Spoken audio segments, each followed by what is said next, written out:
For millions of years, the mountains have stood high against all odds. But are they actually impregnable and invincible as we think?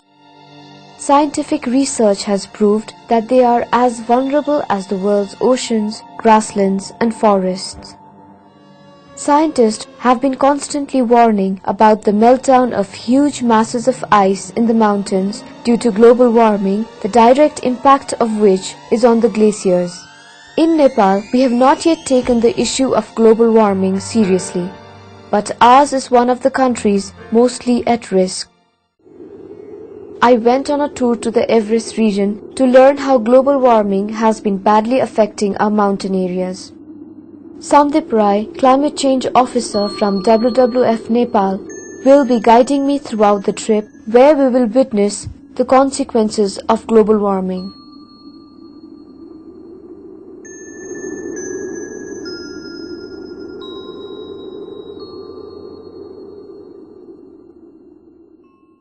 This is not going to be an easy trip for me as it is my first trek. We'll be walking for another 8 days to reach Imja Lake. We will witness how global warming has melted the glaciers rapidly and created a huge lake. Glaciers in our mountain areas are already shrinking and turning into huge lakes. The size of glacier lakes is growing and only the mud walls of the lakes are blocking the water from bursting out.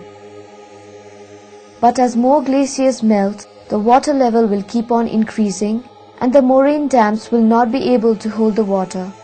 Once the water breaks through the walls, the lake water will turn into a colossal flood that will rush downhill to the villages. After almost 3 hours, we managed to reach Ghat village. This village was torn apart by the glacial lake outburst flood in 1985 when the moraine walls of Dikcho Lake broke down. The force of the flood from Dikcho Lake was so immense that it rushed about 90 kilometers downstream, destroying everything in its way, even cutting through the hills and forming gorges. Nawa Jiktar is a senior monk in his village. 19 years back, he had witnessed the flood destroy his village. He saw his own house fall apart. He just watched in despair as all his cows drowned in the raging water. He recalls that dreadful day. यहाँ कति टेमा आयो भने दिउँसोको 4 बजेको टेमा आयो अनि राति भएदेखि त हामीहरू पनि नबस्न रहेछ तर मथिबाट दुर भनेर करायो अनि बाहिरमा निसेर हेर्दाखेरि मथिबाट यसो ढुङ्गा पानी दाउरा यसो गरेर कारसँग भिरेर आउँदै रहेछ.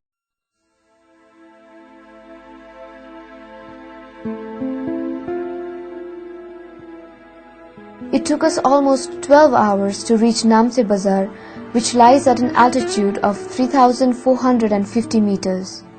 Namche Bazar is the resting camp from where it is necessary for all the trekkers to acclimatize themselves so that they don't suffer from altitude sickness. Here, people have no fear of glacial lake floods, landslides, or avalanches. But several Everest climbers are quite concerned over global warming, especially the impact on glaciers that are receding rapidly in the last few decades. We met Nima Tashi Sherpa, an expert mountain climber who has summited Mount Everest more than 8 times. He has been working as a mountain climbing guide for the last 20 years. He explains how the situation in Everest region has changed. 1988 yo camp 2 देखि यो waste रिजतिर सबै हिउँै हिउँ बढी ice थियो.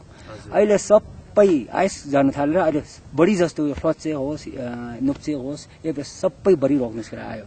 अब ढुङ्गै बढी ढुङ्गा जस्तो भयो. स्प्रिङमा गयो भने तपाईको हिउँ धेरै देख्दैन अलि. Up from Namche, the flow of fresh water is seen almost in every direction. Water from the mountains is a vital source of drinking water for more than 2 billion people around the world. The glacier meltwater produces the lifeblood of fresh water for Ganga, Brahmaputra, Indus and many other great South Asian rivers upon which hundreds of millions of people depend. Without glacier meltwater, many lakes and rivers could dry up.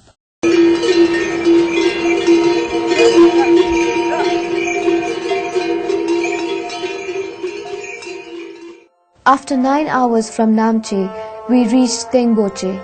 Here, we will be meeting the Ringboche, the senior-most spiritual leader of Khumbu region. We talked to him about several issues related to global warming. He was mainly concerned about the effect of global warming on the fresh water supply. पाखेर गयो र अब ढुङ्गा निस्कियो मान्छेहरूलाई समस्या पर्छ नि अब त्यसो लागि सबैले यो अप्ठ्यारो परेको कुरा हो नि This is Pangboche, where remains of the landslide that occurred more than 2 decades back are still there. These huge scars on the landscape are the reminders of how the mountain regions are being damaged by the sudden glacial floods from the lakes.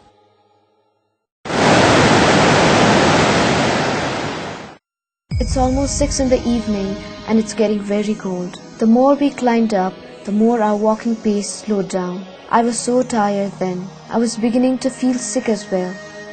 The destructive sights of the hills made me much worse. This scar on the hill of Dingboche Valley is a constant reminder of the dreadful night in 1986 when the flood from Amadablam Glacier rushed down and caused a huge destruction. We walked around the village to interview the local residents about the incident. As a coincidence, we met Dorje Sherpa and his wife who told us about that tragic night.